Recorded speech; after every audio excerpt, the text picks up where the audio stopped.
It's like this, you turn it over, it's like that. What you gonna do? Every family has inherited wisdom. This is one of mine. My grandfather taught it to my father, who taught it to my sisters and to me. It's like this, you turn it over, it's like that. It's become such a mantra at times in our family that we don't even always have to say it. Just by doing the hand motion, everyone knows what you mean. But what does it mean? When I first say this to people who've never heard it before, I'm often greeted with a blank stare of incomprehension. As my dad explained it to me, it means that there are just some things that are not in your control. It's like this, and no matter what you do, if you turn it over, it's like that. It's kind of like a freed family Hakuna Matata. This week's Parsha, Vayeshev, revolves a lot around the question of what is and is not in our control. When is it appropriate to say, this is the first Parsha of the Joseph and the Technicolor Dreamcoat story. Joseph dreams of greatness, but as along the way to get there, he faces many, many ups and downs. Well, many, many downs and some ups. Eventually, a few weeks from now, in Parshat Vayigash, he will find himself the second most powerful man in all Egypt. From this exalted position, he will say to his brothers, Ve'ata lo atem shalachtem oti. You did not send me here. Ki ha-Elohim, but rather it was God, who made me father to Pharaoh, lord of all his household and ruler of all Egypt. With his belief in hashgacha pratit, of divine providence, Joseph is saying that neither he nor his brothers were really in control all along. This belief system tends to work especially well with stories where we know the ending. The idea that everything is in God's hands is easier to handle when we know that everything works out okay. However, while we know the story's ending, in this week's parasha, we see Joseph beaten, thrown into a pit, and sold into slavery by his own brothers. As the story continues, he continues to go downhill, eventually landing in prison by the end of this week's chapter. Joseph and his dreamcoat were indeed ahead of their time. I can't help but wonder if Joseph was able to keep the positive perspective that he has at the end of his journey throughout all of the trials and tribulations along the way. Rabbi Mordechai Yosef Liener, the Ishbitzer Rebbe, struggles with this question of when are we in control and when are we not in his commentary on this week's Parsha. U'ma'aseh hamitzvot ha'hefech hen bayad Hashem yisbarach. He writes, whether or not we do mitzvot, whether or not we do the right thing is in the hands of God Almighty. V'rak lifamim yitle otam ba'adam. But sometimes they're in humans' hands. Sometimes, the Ishbitzer Rebbe says, we have no control. God is totally in control. But sometimes we are. The crux of this lifamim, this sometimes, is the all-important question. How do we know which situation is which? The Ishbitzer Rebbe himself offers another paradigm to help us through figuring this out in his commentary on the intrigue that occurs at the end of this week's Parsha. Joseph, already in prison, finds himself with two new friends, Pharaoh's butler and Pharaoh's baker.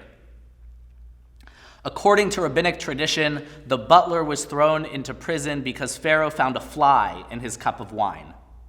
The baker found himself in jail because Pharaoh found a pebble in his bread. 3 days after arriving, the butler is freed and returns to serving Pharaoh. The baker is led to the executioner. The Ishbitzer Rebbe explains this discrepancy in punishment by pointing out the level of control that each had over their situation. In his kneading of the dough, the baker should have been able to feel this pebble. The baker was in control. It was at least the baker's negligence, if not worse, that allowed a rock to end up in the mouth of mighty Pharaoh. On the other hand, for the butler, hazvuv hu ba'al chai. A fly is an animal.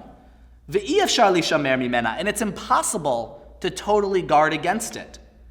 Pen ba'et nitno hakos el kaf hamelech az parcha letoch hakos, because it could have been that just as the butler handed the wine to Pharaoh, at that very moment, that the fly, ploop, dropped into the cup. In other words, it's like this, you turn it over, it's like that. What you gonna do? In this case, what you're gonna do is really hope that Pharaoh lets you out of prison.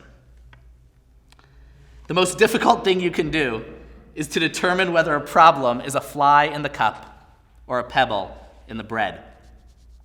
In our most challenging moments, we can be forced to tackle this question head on.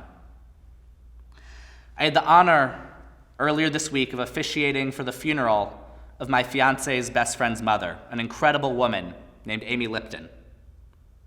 Having just lost her mother, Cadence spoke at the funeral and reflected on the unfairness of her mother's battle with cancer.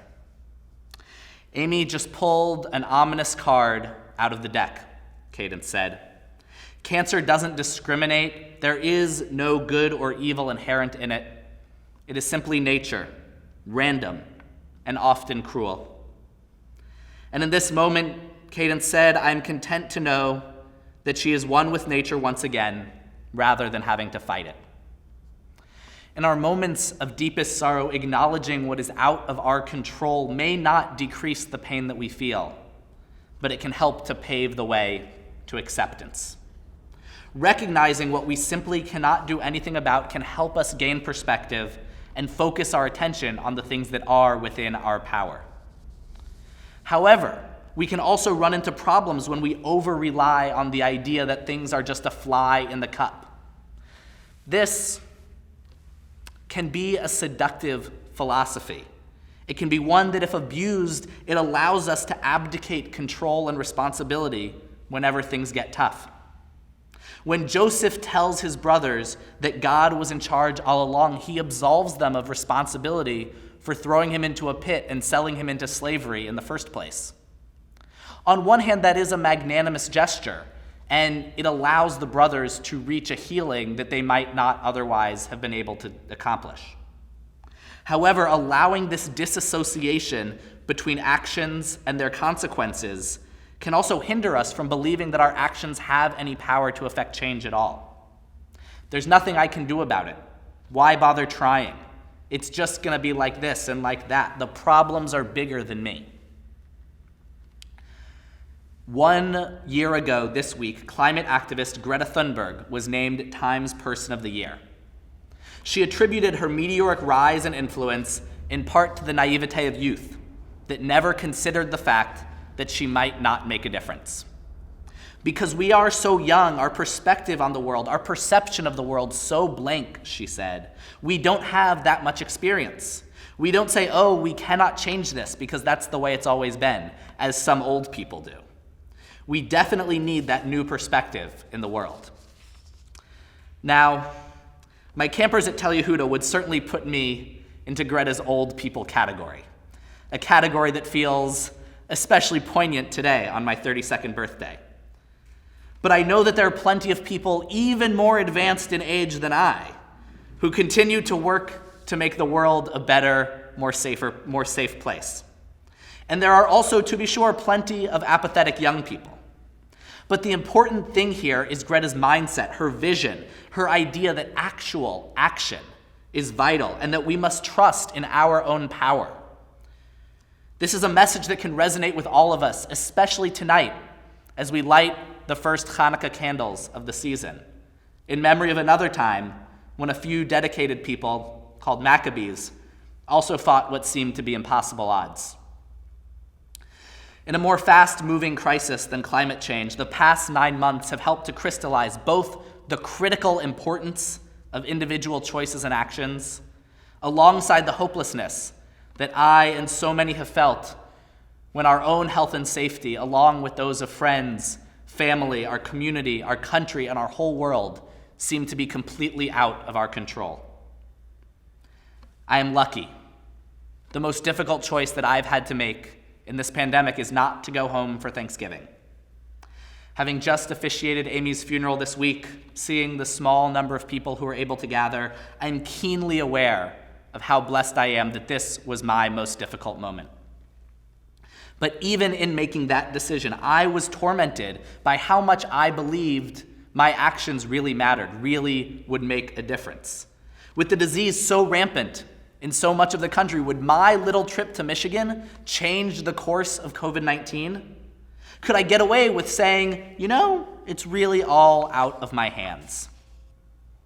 I had to weigh my desire to hug my parents and sisters, to have some sense of normalcy in this holiday season, knowing that we would take all of the proper precautions, against an overwhelming feeling that all of our individual choices add up. I had to really struggle with whether or not this was an instance in which I could honestly say, this is a fly in the cup. It's like this. You turn it over, it's like that. What you gonna do? It's incredibly difficult to strike the proper balance between motivating ourselves to make proper and responsible choices and accepting that sometimes there are just things that are not within our control.